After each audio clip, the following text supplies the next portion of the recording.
ராஜீவ்காந்தி கொலை வழக்கு போன்ற வழக்குகளில் மத்திய அரசுதான் முடிவெடுக்க வேண்டும் என 2015 உச்சநீதிமன்ற அரசியல் சாசன அமர்வு உத்தரவிட்டிருந்தது.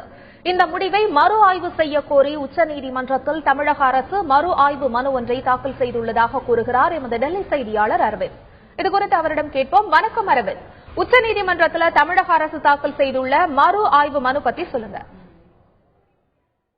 கடந்த 2015ஆம் ஆண்டு டிசம்பர் மாதம் 2ஆம் தேதி உச்சநீதிமன்ற 5 நீதிபதிகள் கொண்ட அரசியல் சாசன அமர்வு மத்திய புலனாய்வு அமைப்புகள் ஐபி, ரா, அதுபோல சிபிஐ மற்றும் பல்வேறு மத்திய புலனாய்வு அமைப்புகள் தொடர்ந்த வழக்குகளில் மத்திய அரசுக்கே உரிமை இருக்கிறது, அவர்களை விடுதலை செய்யலாமா வேண்டாமா மற்றும் அவர்கள் தொடர்பான அனைத்து முடிவுகளையும் எடுக்க மத்திய அரசுக்கே அதிகாரம் உள்ளது, மாநில அரசுகளுக்கு அதிகாரம் இல்லை, மாநில அரசுகள் மத்திய அரசின் ஒப்புதலை பெற்ற பிறகுதான் அவர்கள் தொடர்பான எந்த முடிவையும் எடுக்க வேண்டும் என ஒரு உத்தரவை பிறப்பித்திருந்தது. அந்த உத்தரவை மறு ஆய்வு செய்ய கோரி இன்று தமிழக அரசு சார்பில் தமிழக அரசு வழக்கறிஞர் யோகேஷ் கண்ணா உச்சநீதிமன்றத்தில் ஒரு மறு ஆய்வு மனுவை தாக்கல் செய்துள்ளார்.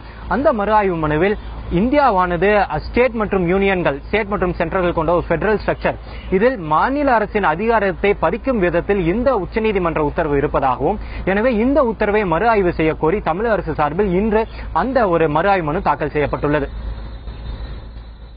ராஜீவ்காந்தி கொலை வழக்கு உள்ளிட்ட பல்வேறு வழக்குகளில் மத்திய அரசுதான் முடிவை எடுக்க வேண்டும் என்று 2015ஆம் ஆண்டு உச்சநீதிமன்ற அரசியல் சாசன அமர்வு உத்தரவிட்டிருந்தது.